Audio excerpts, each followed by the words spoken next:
Ela pergunta se as redes sociais potencializam o poder do eu. Algumas pessoas apelidaram o Facebook de a revista Caras do Povo Não Famoso, porque o sonho de todas, segundo ele, é fazer sucesso algum dia. O que você pode falar sobre isso? Acho que é uma versão otimista essa, porque pressupõe que esteja na cara seja famoso ou importante, em primeiro lugar. Eu podia chamar a caras do Facebook dos wannabe famosos, né? Na verdade é uma injustiça com a fama e com a caras, né? Nos dois casos.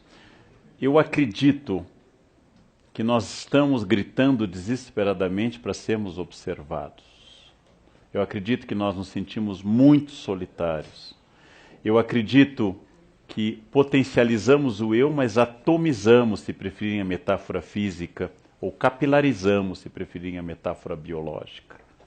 Nós temos desde a invenção da imprensa, século XV, na Alemanha, a invenção da grande imprensa de jornalismo, século XIX para o XX, a televisão no século XX e o rádio no século XX, nós temos um crescimento gigantesco da capacidade de comunicação com o grande público.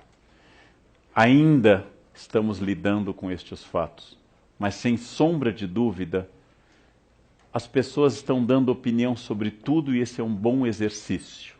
A minha pergunta é se alguém está ouvindo a opinião alheia, se alguém está lendo a dos outros. Se eu tiver 35 grupos de WhatsApp, família, amigos, emprego, festa, etc. Se eu tiver 3 contas de Instagram, se eu tiver 4 perfis no Face, inclusive um fake para sacanagem, se eu tiver tudo isso, quem que eu estou lendo de fato, se todo o meu tempo é consumido pela atualização dessas questões? Eu, como pessoa mais velha, assisti ao nascimento do celular, assisti ao nascimento do computador pessoal, vi tocar o primeiro celular em sala de aula. Os jovens não sabem disso, mas não havia celular antes. Eu sei que essa ideia é uma ideia muito extraordinária. E como me dizem algumas alunas, não posso desligar, professor, eu tenho filhos. Como será que nossas mães nos criaram sem o celular? Ou seja, minha preocupação não é com a tecnologia. Eu uso o celular e gosto muito, e ele é muito útil, ele resolve muitas coisas para mim. A minha preocupação não é tirar ou reforçar o celular. Isso é secundário, isso é uma pergunta secundária. A minha preocupação é quem sou eu que preciso estar presente com tantas personagens, em tantos espaços, para que tanta gente me veja. Quando eu falo às vezes na televisão, e essa televisão tem interação via redes sociais, eu tenho a sensação que ninguém escuta. Eu tenho a sensação que muitos telespectadores estão casados comigo, não me escutam e não temos sexo. Ou seja, é um casamento absoluto. Eu tenho a sensação que cada um emite a sua opinião imediatamente quando identifica que eu disse alguma coisa. E graças a isso, ficam mandando mensagens. A participação é muito boa. E quando eu escuto e interajo, ela é fundamental. Nós temos a chance de uma virada, vou usar uma palavra mais difícil, epistemológica no século XXI, em que o conhecimento atingiu um novo patamar de validação.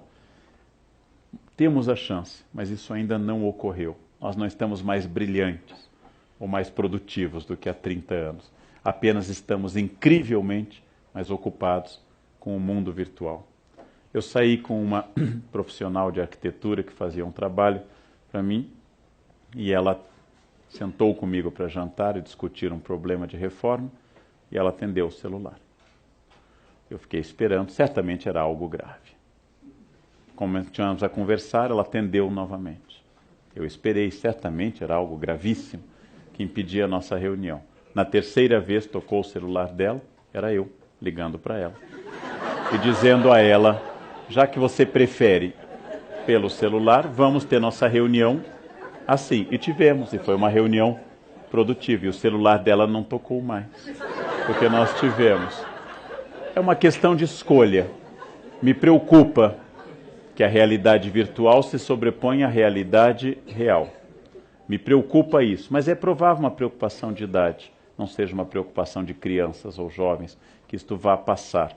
Me preocupa que realmente a fala reflexiva, que é o tom da fala do Hamlet, tenha desaparecido e a fala informativa esteja dominando. Como diz num filme sobre a dificuldade de Shakespeare, o problema de Shakespeare é que ele nunca diz vai dali para lá.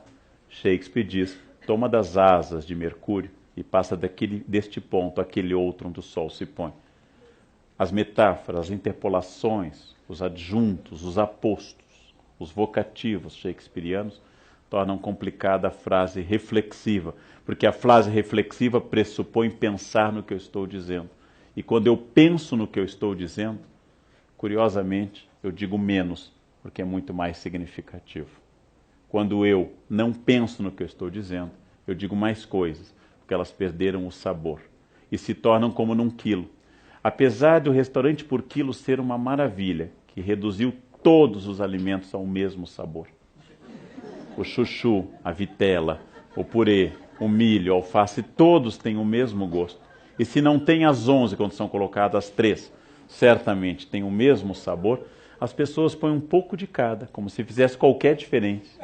O frango, o peixe ou a carne. E escolhem a ervilha, como quem escolhe pérolas, uma por uma, e colocam delicadamente no seu prato. E eu fico pensando, é tão sem graça essa comida, que eu tenho que ter muito cuidado ao comer, para me sentir comendo alguma coisa.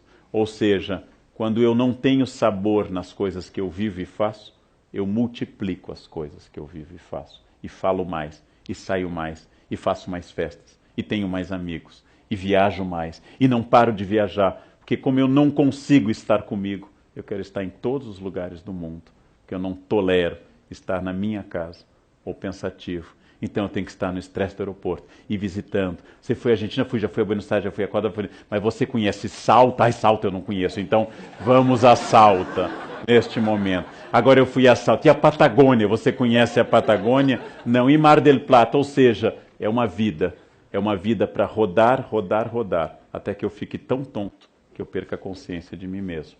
Por isso que nós viajamos mais do que jamais viajamos no passado, porque nós não estamos vendo mais nada. E batemos fotos que vão para o computador e não vão ser vistas por ninguém. Ou vão ser enviadas para 10 mil pessoas que não vão ver, ou vão ter inveja de eu estar viajando e vão responder apenas kkkk. Ou seja, este é o vazio que o Hamlet estranharia, já que o Hamlet faz toda a peça dele, a mais reduzida de todas, num único espaço da corte, no único espaço de Elsinore, em salas do palácio. E dali apenas eles falam de uma viagem à Inglaterra de navio e falam de uma ida a Heidelberg, uma ida a Paris, mas toda a peça se passa ali, porque a casca de nós do Hamlet é suficiente, reinado, é suficiente para ele. Outra questão?